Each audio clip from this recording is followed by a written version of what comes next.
هغه زنانه هغه جنکۍ چې هغې ناستې وي او د هغې نکاح نه کېږي، یعنې هغې دا تکلیف کې وي او دا خفګان کې وي چې زمونږ نکاح نه کېږي، زمونږ رشته نه کېږي، نو بندي شوي یعنې د نکاح او د رشتې بندي شوي، نو هغې دې دا عمل وکړي.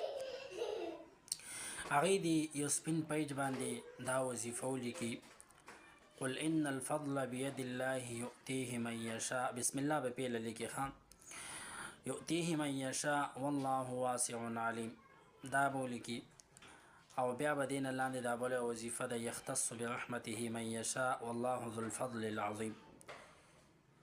دا وظیفه دې ولیکي په یو کاغذ باندې، که دا په مټ تړي که غاړې ته یې چې انشاءالله ښځې نو کې به الله جل جلاله د دې نکاحګانې وکړي.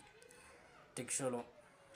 او بل دا ده چې دې لا حول ولا قوة الا بالله العلي العظیم وظیفه زیاته کوي، او حسبنا الله ونعم الوکیل، او دعا دې کوي انشاءالله الله جل جلاله به ښځې کې د دې نکاحګانې وکړي، رشتې به یې ښځې نه کې وشي. د دې وظیفې تاسو ټولو ته اجازت دی، خالي کمنټ کې یو ځل سبحان الله ولیکئ، او زمونږ دا ویډیو په خپل هم فالو کوئ او دوستانو سره هم تاسو شریک کولی شئ. نو انشاءالله دا عمل تاسو وکئ. الحمدلله کسانو کړي دي او الله جل جلاله یې مسلې حل کړي دي، تاسې هم وکئ، ستاسو هم مسلې حل شي انشاءالله.